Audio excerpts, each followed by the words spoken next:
Go live. Good morning, fellow Toastmasters and all of you potential Toastmasters out there. Welcome to the show. My name is Ken Richardson. I am the District 115 Club Growth Director, and this is Wake Up with Toastmasters. With me today is my co-host, the lovely Phyllis Tribby, distinguished Toastmaster and past district governor, sort of tripping over my tongue this morning, Phyllis. And Phyllis, do you want to introduce our guest today? Good morning, everyone, and welcome. Today, we have with us one of our division directors, Larry Johnson. Welcome, Larry. How are you doing this morning? And tell us about your division. What division are you going to lead? And what areas will what clubs are going to be in that division? Thank you, Phyllis, for that question. Sorry, I have a little bit of a frog in my throat right now for some reason. We'll have to find you a throat lozenge and send it through. A little bit. Okay, now we're set. I apologize. I don't know if you heard the noise in the background, but somehow or other the volume got turned on. Always a technical glitch in there. Go ahead, Phyllis. My apologies, Larry. Larry was just going to tell us about his division, which division, and what clubs are in that division. Do you know? That is a good question, Phyllis. The division that I will be over will be Division A. It is rather new to me, so I was surprised when I was assigned to it, but I said, yes, why not? I'm always a flexible person, which means that I always like to try something out new. So this is actually very brand new, but I do know that there are two clubs that really caught my eye. One is Storytellers. Mm-hmm. And I know that it is a huge club that meet on Saturdays. And I've always wanted to visit that club, but I could not because I was working on Saturdays, but that has changed. I now have Saturdays off. Oh, nice. And now, as I'm the division director, I will have opportunity to visit that club. Of course, I can visit that club without being an aide to the division director, but it's just nice. It's just nice. It just gives me a good excuse. The next one that I know is, I believe, is Bubbling for Joy. Yeah, so I'm not sure how well that club is going right now, but I did have opportunity to visit it some time ago. And it's kind of familiar to a club that I've started a few years back, Toastmasters in the Kitchen. As you know, it's about wine. Right. And food and wine go together very well. I love them both. I'll have to watch Toastmasters in the Kitchen and see how they arrange to video a cooking show. It should be interesting. And I think that's what Toastmasters is all about, learning new things. Our Pathways teaches us so much. Do you know, do you have all of your area directors for next year? As of now, I'm not sure. I have been recruiting. I just sent out an email to about 20 people that I believe would be good area directors. And a few people have responded. I'm hoping that individuals will respond to my email. I even made a little video to encourage those individuals that I think that would be good area directors. And just hopefully something good will come out. I want to see that video, and I know Jennifer Smith, our PRM, she'd like to probably see that too. That's very creative. So you made a recruitment video Yes. for area directors. That's awesome. And I just see that Jennifer just signed on. So she's on our page listening in, and she says, yay, Toastmasters in the kitchen. So kudos to you. And yeah, fellas, if you haven't had a chance to see Toast or visit Toastmasters in the kitchen, I highly recommend it. It's really, really a fun club. I've been there a couple of times, and I'm just amazed at how talented some of these folks are. They really use the technology, don't they, Larry? They get the camera so you can see what's going on in the kitchen, and everything is looking at the food preparation. It's just amazing. Have you always been interested in cooking, Larry? Let me think about that question. It's sort of because of the pandemic, and I've always been interested in this particular cooking technique. For some time, I bake breads. Now I'm making chocolates. Oh, nice. I like both of those things, bread and chocolate. Let's have a fondue. I've been cooking from a very early age. My grandfather, or was it my mother? I don't remember, taught me how to make spaghetti at the age of 9 years old. And my grandfather gave me a weird look because, you know, it's very hard to taste a 9-year-old's dish because you never know. It'd be disgusting, right? I understand. And, I'm not a cook, so I am in awe. My wife is a wonderful cook, and she takes good care of me. Otherwise, I'd probably starve to death or just be eating peanut butter and crackers. I started cooking at the age of 8. And so everything I cook, I love because I season it exactly how I like it. And I don't cook anything I don't love.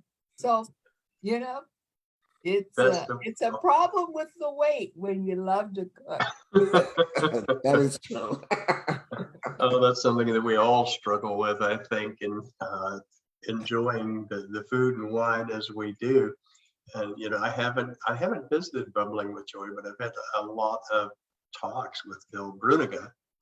Yes. Bill, I was on Bill's high performance leadership team just before he got his DTM. So I was one of his committee members many years ago. So I know Bill well, and we've had him on the show talking about Bubbling with Joy. So that's a fun club. And the other one that sort of features drinking a little bit is called I'll Drink to That. I think they meet at a bar or someplace like that and have a glass of wine or two. Are you familiar with that club, Phyllis? Oh, absolutely. George Gilbert. George Gilbert, yeah, very good, very good. It's nice that we have specialty clubs like Toastmasters in the Kitchen, like I'll Drink to That or Bubbling with Joy. I think it adds an extra dimension. If you have a hobby or something that you're interested in, then creating a Toastmasters club around it can sort of give you it's twice the bang for your buck, so to speak.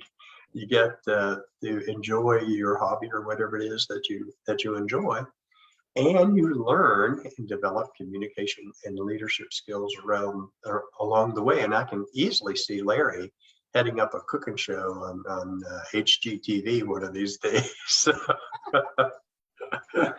I wanted to ask you, Larry, I know you're taking on the mantle of division director this year, and I applaud you for moving up in district leadership. I think it's the one way that really helps to sharpen your skills. But I was curious about, and I know a little bit about your story, about how you got involved with Toastmasters in the first place. Can you tell us that? Yes, I can. I became a Toastmaster in 2017. And the main reason why I decided to take this path, because it is a path for me, is because I have a speech impediment that does come out once in a while. But Toastmasters has taught me to use the pause, which you have just saw me down. I use a lot of pauses, but I find that The pause has been very helpful. It gives me time to gather my thoughts. The one thing when one has a speech impediment, both sides of the brain are competing with each other. And that's one of the reasons why I stumbled my words. So that pause gives me a chance just to relax my brain, gather my thoughts so I can speak as well as is possible. And then in addition, I didn't know that Toastmasters was a leadership group. And somehow I became part of leadership. And that was when I first started Toastmasters. The first Toastmaster club I joined was Library 2.0 and Beyond Toastmasters. It is the Las Vegas Clark County Library District's corporate club. And as you can see, I'm wearing one of the t-shirts, Get Carded. And when I first joined that club, there was some movement, as there always are in new clubs. The club was new. I was actually one of the charter members. And one day, I think a few months after I joined the club, I became the VPPR. And a few months later, I became the VPM. And then the next thing I knew, a few years later, I became an area director in 2020. So think about it, I was one of the pandemic area directors because someone asked me to take on that role. So in a sense, I was called to do it. And then another Toastmaster, one of the leadership, asked me to do another year. Once again, I was called to do it. And also this year, I was also called to be division director. It was an opportunity to, each opportunity gave me leadership experience, and to the point that it really has helped me out in my career. I was just recently promoted. Nice. Yeah, so I have to think of Toastmasters. I mean, Toastmasters can really benefit one career-wise as well as financially. Absolutely. I think that's a great story, Larry, and I love hearing the stories about people who have gotten involved with Toastmasters and how successful they've been in dealing with issues. I joined to become a better public speaker because I thought I was pretty shaky, on public speaking. And I'm like you, I didn't realize that there were all these wonderful leadership opportunities. And as you grow and mature in Toastmasters, people say, hey, why don't we talk to Larry? He'd be a great area director. He'd be a great division director. And I think it's just marvelous that you have, stepped up to leadership in that way, because I wasn't aware really that there was a leadership path in Toastmasters. I was mainly focused on giving speeches, communication skills, that presentations, that kind of thing. So where do you see going next, Larry? Are you interested in moving even further up in the district leadership, maybe as club growth director next year? Well, just like the previous positions, it's a year by year. I'd say year by year experience. It depends on the experience. If this happens to be a great experience, then why not go for the moon, as my grandfather would say. Absolutely. So it depends. I understand. It's always hard when you're starting a new challenge at the beginning of the year. You don't want to predict too much about what's going to happen next year, because I get that you're a little bit nervous, you're a little bit concerned about, well, where do I go from here? How do I map out a strategy that's going to create a successful division or successful program, whatever it might be, successful club. And I think you hit the nose on the head when you said it was a challenge. You were a pandemic area director, and the pandemic certainly gave us all challenges that we probably would rather not have. But I'm like you. I like the since I've discovered the leadership in Toastmasters, I think it's helped me in a lot of ways. And I'm constantly reminded of how the simplest things in Toastmasters, like being a topics master, or being a Toastmaster at a club meeting, how that translates into real world experiences, whether you are called upon to give a toast at a wedding or a eulogy at a funeral, whatever it might be, the preparation that you get in Toastmasters, I find, can be somewhat subtle, and you don't even realize it until all of a sudden you're thrust into a situation and your brain sort of clicks and you say, wow, Toastmasters prepared me for this. And that's always a pleasant surprise. So I can relate to that. So what goals do you have for your division this year, Larry? That is a good question. We're loaded with them today. We specialize in good questions, don't we, Phyllis? Absolutely. Well, what do you think you would like to see accomplished over the next year in Division A? One of my goals, and keeping my fingers crossed that I will able to accomplish this goal, is to grow the number of clubs in my division. And one way that we do that was obviously through the area directors. Keep my fingers crossed that I will have area directors. I'm with you on that. And just help area directors, assist them by telling them my experience, giving them advice of when to start a new club. When I started Toastmasters in the Kitchen, one of the mistakes that I made was that I did not have a large group of people ready to join. And that is be one of the recommendations that I will make to area directors. If you're going to start a club, make sure that it is a collective effort. And Toastmasters in the Kitchen was a collective effort, but there just wasn't enough people at the beginning. And that's why it took a long time to start it. I believe it took us almost a year, actually about 9 months, to start Toastmasters in the Kitchen. Because was it harder than you thought? It was a challenge. It was a big challenge.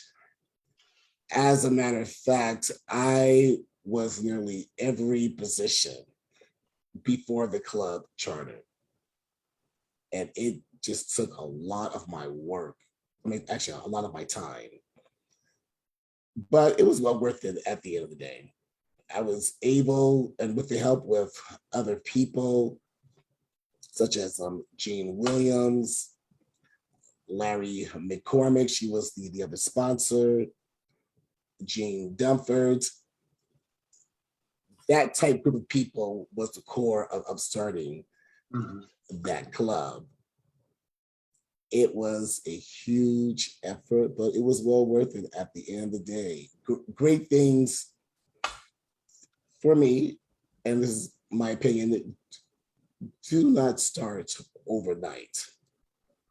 Well, I can attest to watching you, and I'm curious because I've seen you kind of juggle the technology while you're cooking. Can you talk a little bit about how do you manage to get all of that done in a meeting?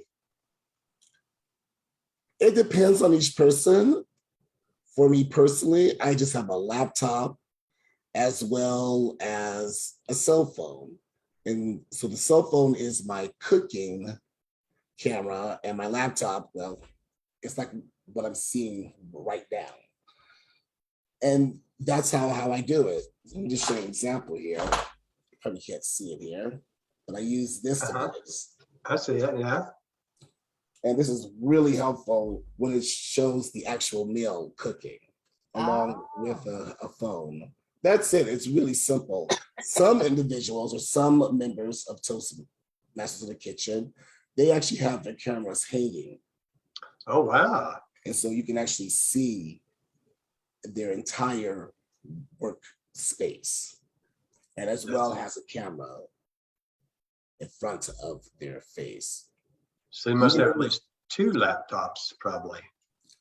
Yeah, so it depends on each member. Most members usually have like 1 laptop and maybe another type of device, maybe a tablet or a cell phone.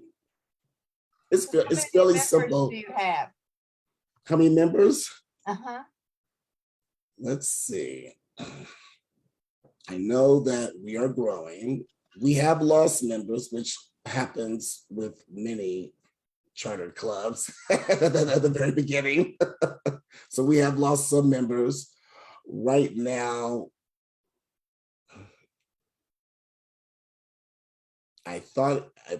according to the official numbers, I believe about 13, but I think we're close to 15 now. So it's possible that somebody could invite you all to their kitchen and have an in-person meeting? Yes, that is possible. And as a matter of fact, we have done that. Oh, really? Yes, That sounds yes, great. yes, Yeah. yes, yes. And with Toastmasters, the kitchen is a little different. It is a national, international club. Mm-hmm. Therefore, I believe maybe a third to half the members live in the Las Vegas area, and the rest live throughout the world. And so we have members from California, Florida, Canada, Japan, New York, Nebraska. I hope I'm remembering everyone. Well, I gotta say that that's what's great about Zoom. Wherever they are, they can watch you cook. Right. And I just want to interject here. Jennifer Smith has joined us, as I mentioned earlier, and she gave you a compliment here, Larry. She says, "You are the glue." So that's a really good compliment. I know that most clubs have leaders, whether they have the title or not, they're still leaders, and they still move the club forward and keep the club together. She also says you have 15 members. Okay. So she must have looked it up. So Well, thank you, Jennifer. She should know because she's a BPM. Oh. Oh, so she is a member. Okay. Okay. Yes, yes. All right. Well, thank you, Jennifer. That's wonderful. And you mentioned several states in the U.S. What foreign countries are represented in the club? Maybe I missed that. I was trying to look at the Facebook page. Oh, the countries? What other countries are represented? Canada and Japan. We have had visitors from the UK, the Philippines, I believe maybe Japan and China. I read that we do have a member from Japan and Australia. Oh, nice. It would be wonderful to experience the different cuisines and different cooking styles that you get from having a variety of countries involved with Toastmasters in the kitchen. So I can see why it works best to have that as an online club. You know, we often talk about what's the best venue for clubs. Right. And is that an online club? Is it a in-person club, or is it a hybrid club? And I think each club has to decide that. But in your circumstances and a few other clubs there, you can easily see where having different cuisines and having to focus on maybe one or two kitchens while you're giving a presentation during a meeting would be challenging if you were in a single location. Maybe if you had like 5 stoves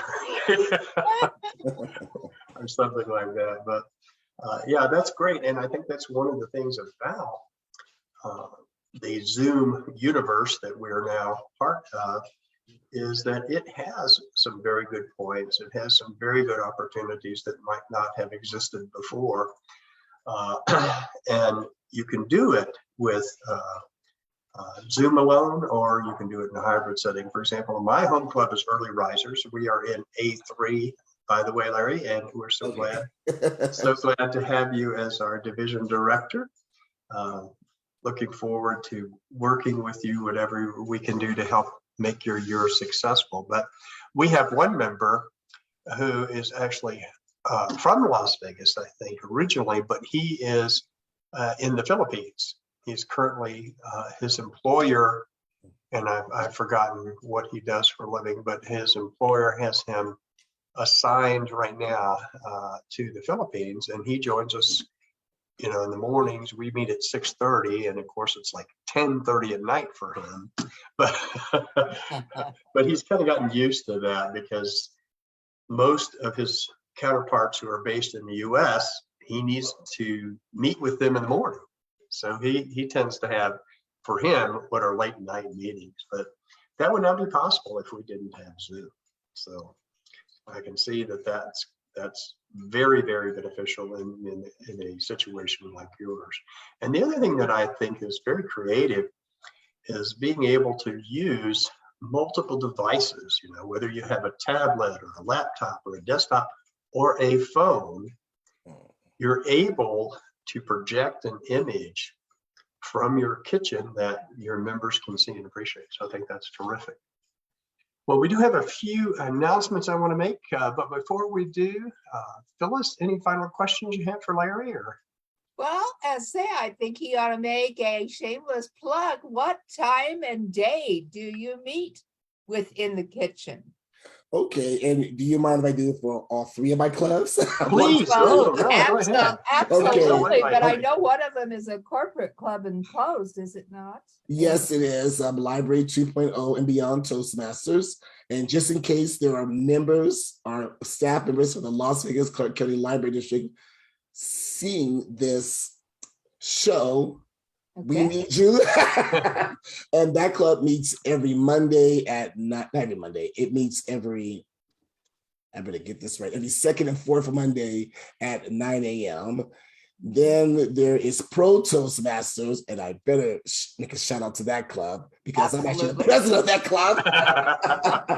The fabulous Pro Toastmasters. The speakers really are professional, excellent evaluations all the time.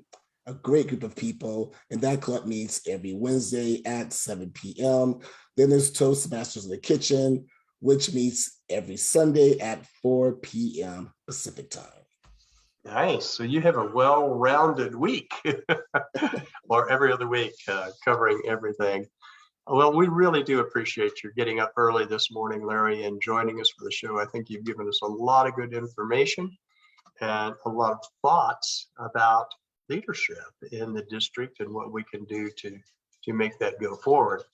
If anyone does have a question about any of your meetings or anything, they can email me at d115cgd@gmail.com, and I'll be happy to answer that. Want to let everyone know that we do have some special events coming up. This Saturday on the 11th will be our early bird TLI training. That's for folks who either hold a DTM and have received the training for the office before, or who are continuing in the office from last year. And this is a special training session just for them. So you don't have to repeat the same kind of training. It's a really good program.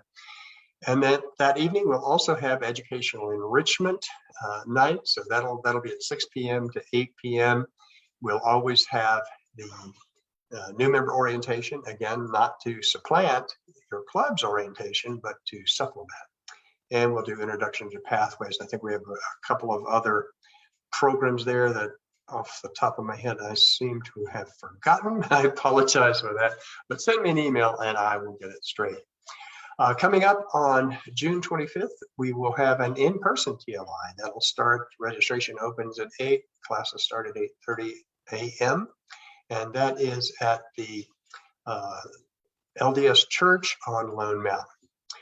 You can find that information in the calendar section of the newsletter, which is posted on our website, or you can email me. I want to thank everybody for joining us today. And let's see, Phyllis, do you have anything else before we sign off?